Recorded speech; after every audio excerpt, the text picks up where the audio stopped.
I'm afraid to show Girl, mine. yours is brown. No, mine looks, look at.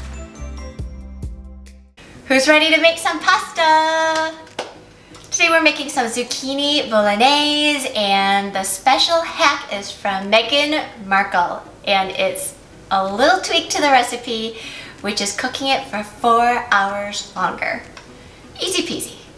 All right, so part 1 of part 2. Kat, what do we do? So the first thing we need to do is get our zucchini bolognese ready to go. Since it's gonna cook for 4 hours, we're gonna get started. So first thing we need to do is add some EVOO into our pan. And then we're going to drop in a whole diced onion in. Ooh, sizzle, sizzle. Okay, it says to let that cook for a couple minutes so it's softened. But my question is, why do I have to cook it until it's softened when it's gonna cook for 4 hours? I don't understand. So, I don't know about you, but I know that there's mixed feelings in terms of Meghan Markle, but I love her. I watched her on Suits, and I just thought she was beautiful, and I don't know, she's just, I don't know, she just appeals to me. I'm a big fan. Yeah. I'm a big fan Me of hers too. Yeah, so that's why I told Jean, I go, we have to try the zucchini bolognese because first, it's by Meghan Markle, and second, it's because it's cooked for 4 hours and it's a vegetable, so it's not like we're cooking, you know, a pot of beef. Where and how did she come up with the 4-hour mark? Like, did she make it for 2 hours and thought, no, it needs to be longer, and then make another batch at 3 hours, and then another batch at 4, and then finally decided this was the perfect timing? I don't know. Here, I'll show you how big my zucchini thing is. Wait, do you have this much? So the zucchini, and we're gonna add in some water. I never cook with bouillon. I know that if I bought it, I would never use it again. And I feel like you only use that when you don't have the chicken stock. It's like an emergency or a backup. So I'm just gonna use chicken stock. I mean, anything wrapped in gold sounds good to me. Marketing sucker. Just kidding. Okay, a little salt and pepper. We're just gonna cover this up, turn our heat down.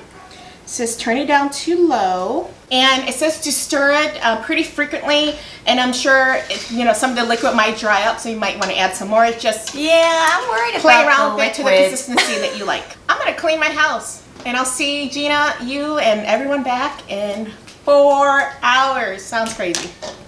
All right, stay tuned.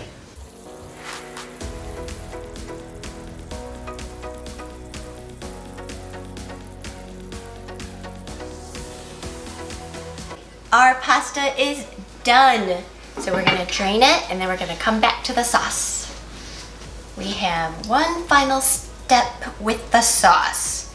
But let's talk about the sauce. Mine got burnt. So at first I thought, oh great, it's looking good. It's gonna, oh I get it, it's gonna hold moisture because the lid's on and there's steam inside. So I stirred it a few times, and then I kind of walked away for about an hour. And then when I came back, and it was smelling wonderful, and then the bottom of it burnt on me. So the recipe says that, you know, even though it's gonna be 4 hours, that you should really stir it pretty frequently. So I took that as every 15 to 20 minutes I came back. Basically every hour I added about a 1/4 cup to almost half, depending on how dry it looked. So I think in total, I probably added 2 cups of water during those 4 hours just to make sure that it didn't burn, which is what happened to Gina. So it is something that you do have to watch, which kind of sucks because you wish it was like a pot roast where you just stuck it in the oven or your crock pot and you walked away and it was done. That's where I wonder why the recipe didn't just call for like 2 cups or 4 cups. Or it says specifically 4 cups total, and then add half a cup every 15 or 30 minutes. Yeah. What does yours look like? Hold it up. I'm afraid to show Girl, mine. yours is brown. No, mine looks, look at it. It's still pale. And Does it look like zucchini? Yes. Can you tell? Yes. But in my head, like, why couldn't I just take like a potato masher and after an hour or two just smash it? Because I think that's what they want. The recipe does say that the 4-hour creates a really nice creaminess, and it's well worth it. To finish the sauce, we're going to add black pepper and salt, grated Parmesan cheese, the juice of half a lemon, and just a dash of red pepper flakes. The last step is to add your pasta to the sauce and stir it all together.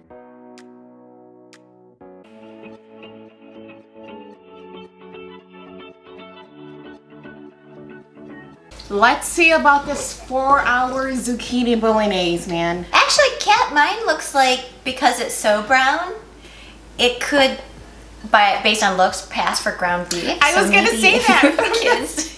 Yeah, like, look at you. It kind of looks like a regular bolognese sauce. All right, let's eat like a princess. Get some of that burnt sauce. Mine's not terrible. It's actually not too bad, considering I burnt it. So I can only imagine it must be really good if you made it the way you're supposed to. I think it's delicious. Oh my gosh. It's light, but it is kind of creamy and it's warm. It's so good. Meghan Markle, she's really created something. I mean, I don't know if it's her recipe. This is just so good. Like, I questioned the 4 hours, but this is amazing. Now that you ate it, would you recommend stick to the 4 hours then? If you have the time, do it exactly as the recipe says. If you're short on time, or you know that you're not going to have time to tend to it, maybe at the 2-hour mark, just smash it yourself. It might go a long way. Yeah, I don't like the idea of having to stop and check on it every 15 minutes for 4 hours. There's only been a handful of reviews, but they were all 5s, and they were described as part of my rotation. I make it once a month, a must make. So I'm actually tempted, Kat, to do it again, but to actually baby it like the one time to really taste like how good it could be. Because even burnt, it's actually pretty good. This was a win. Gina and I are fans of Meghan Markle, but even if you are not, try this recipe. It is so good. Maybe there is some magic to that whole 4-hour mark. This is a 2 thumbs up for Kat. Gina, this is a 2 thumbs up for you? It is. There you go. You got 4 thumbs up from us. We highly suggest it. The recipe will be linked down below. Make sure you subscribe so you don't miss any more videos, as Gina and I go on this whole food adventure, and we're really interested to see what these celebrities are eating at home. So stay tuned, and we will see you guys next week. Bye, guys.